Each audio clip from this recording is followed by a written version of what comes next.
नमस्कार, स्वागत है आपका द न्यूज पर। मैं हूं आपके साथ शिप्रा सैनी।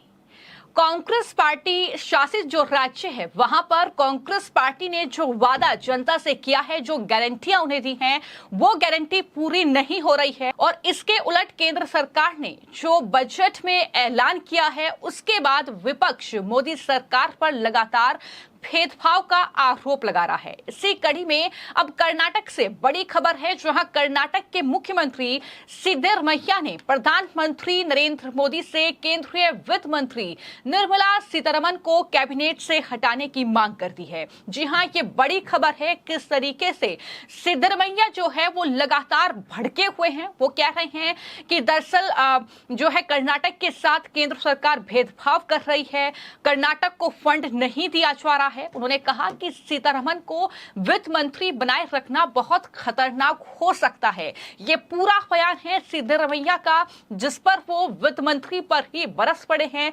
लेकिन असल वजह यह है कि कर्नाटक में कांग्रेस पार्टी ने जब चुनाव लड़ा वहां पर 5 गारंटी जनता को दी और वो गारंटी पूरी नहीं कर पा रहे हैं। वो जो खटाखट 1 लाख रुपए सालाना आपके खाते में पहुंचेंगे, ऐसी गारंटियां कांग्रेस पूरा नहीं कर पा रही है, जिसकी वजह से अब फंड का रोना जो है वो कर्नाटक सरकार रो रही है, वो सिद्धरमैया मुख्यमंत्री रो रहे हैं। और यही वजह है कि अब इस तरीके से बौखलाहट देखने को मिली है कि दरअसल वित्त मंत्री निर्मला सीतारमण के इस्तीफे की पेशकश जो है वो दरअसल सिद्धरमैया ने कर दी है और कहा है कि कैबिनेट से ही इन्हें हटाया जाए। उन्होंने कहा कि निर्मला सीतारमण को वित्त मंत्री बनाए रखना बहुत ज्यादा खतरनाक हो सकता है, ये भी सिद्धरमैया की ओर से कहा गया है। बता दें कि बजट पेश होने के बाद से ही कर्नाटक कांग्रेस मोदी सरकार पर कर्नाटक की अनदेखी का आरोप लगा रही है।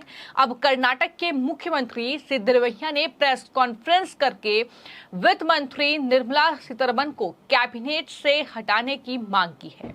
उन्होंने कहा कि ऐसा वित्त मंत्री जिसे बजट की बुनियादी समझ नहीं हो, वो बहुत खतरनाक हो सकता है। सिद्धरमैया ने प्रधानमंत्री नरेंद्र मोदी से सीतारमण को तत्काल कैबिनेट से हटाने का अनुरोध किया है। उन्होंने कहा कि सीतारमण को वित्त मंत्री बनाए रखना बहुत खतरनाक हो सकता है। ऐसे मंत्री पर विश्वास करना जिसमें बुनियादी समझ की कमी हो, खतरनाक है। ये तमाम बातें सिद्धरमैया की ओर से कही गई हैं। लेकिन मैं आपको जानकारी दे दूं कि इससे पहले राज्यसभा में भी जो नेता हैं मल्लिकार्जुन खड़गे कांग्रेस पार्टी के, वो दरअसल सीतारमण पर ये आरोप लगा चुके हैं।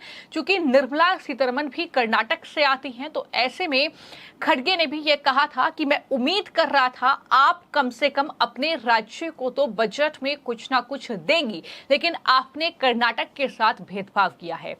इन तमाम आरोपों में घिरी वित्त मंत्री निर्मला सीतारमण ने भी अब कर्नाटक सरकार के, कर्नाटक कांग्रेस पार्टी के नेताओं के इन आरोपों पर पलटवार किया है और जवाब दिया है। वित्त मंत्री ने पलटवार करते हुए ये कहा कि कर्नाटक को मिलने वाली केंद्रीय सहायता में पहले से काफी ज्यादा इजाफा हुआ है। उन्होंने ये भी कहा कि कर्नाटक में इस बारे में बहुत सारी गलत सूचनाएं जनता के बीच में फैलाई जा रही हैं। बीजेपी को लेकर लगातार एक गलत जो चीजें हैं वो कहीं ना कहीं कर्नाटक की जनता के बीच में है। उन्होंने कांग्रेस सरकार पर निशाना भी साधा और कहा कि यह झूठ है कि केंद्र कर्नाटक का हक नहीं दे रहा है। सिर्फ इतना ही नहीं, वित्त मंत्री निर्मला सीतारमण ने तो आंकड़े तक पेश कर दिए।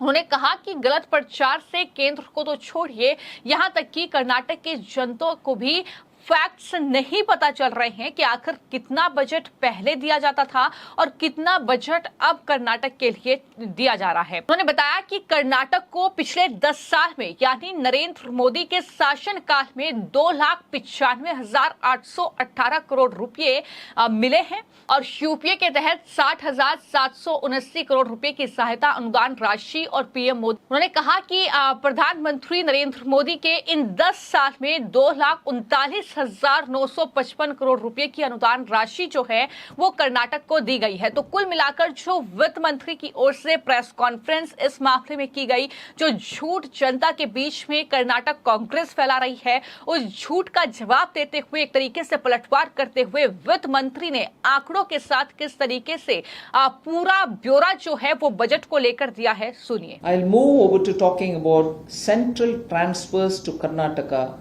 which have increased substantially.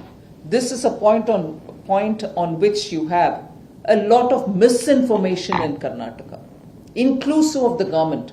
Inclusive the government of today keeps telling people that, oh, the central government doesn't give Karnataka its due. Completely false. Once earlier I had come and given all the data. Now I will explain it again so that our media friends will understand it. Would want to ask more questions on it, I'm willing to answer. But it is a wrong prachar which the current government in Karnataka keeps doing, which I'm sorry is not helping anybody, leave alone central government. Even people of Karnataka are not getting the factual information. So I want to put the facts before you. Between 2004 and 14, when UPA government was in power in Delhi, Karnataka received only 81,791 crores over 10 years. 81,791 crores. Between 2014 and 24, 10 years under Prime Minister Modi, Karnataka received 2,95,818 crores. Could you repeat it? Yes, UPA 81,791 crores. NDA between 14 and 24, 295,818. 295,818.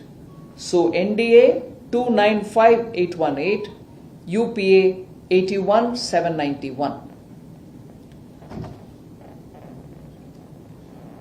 Grants and aid 60,779 under UPA, 60,779 crores under UPA, those 10 years.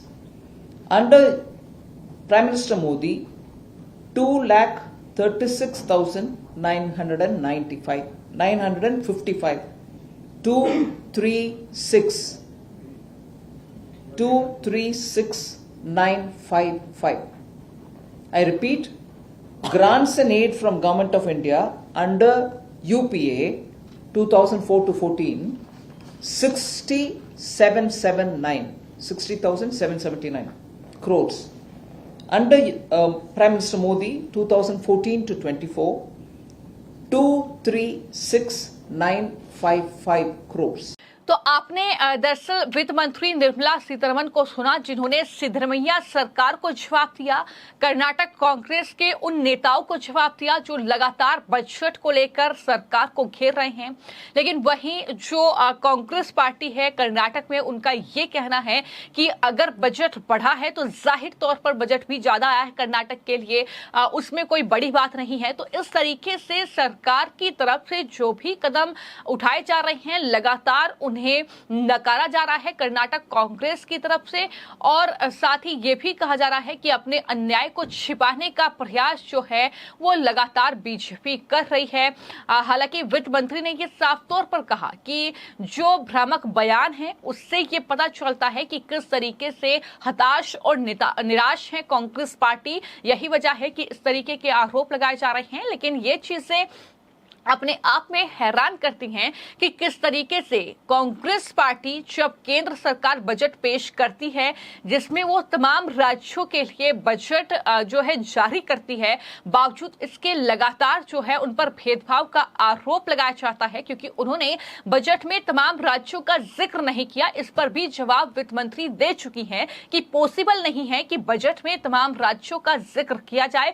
पूरा budget है, आप पढ़ लीजिए और उसके बाद ये तमाम चीजें बोलिए, लेकिन वहीं पर मैंने आपको ये जानकारी दी थी कि किस तरीके से तेलंगाना में जो SC ST का जो बजट है, जो उनके नाम पर जो बजट जारी होता है उनके विकास के लिए, वो घटाकर किस तरीके से वहां पर अल्पसंख्यक विकास बोर्ड के नाम जो है बजट किया जाता है, कांग्रेस पार्टी के ही शासनकाल में ये होता है, तो जाहिर तौर पर उस पर कोई जवाब नहीं है। लेकिन अब वित्त मंत्री को हटाने की मांग की जा रही है। हालांकि इस पर बीजेपी का क्या पलटवार होगा, क्या जवाब बीजेपी की ओर से दिया जाएगा, ये देखना होगा। फिलहाल आपकी इस पूरी खबर को लेकर क्या राय है, हमें कमेंट बॉक्स में जरूर लिखें। धन्यवाद।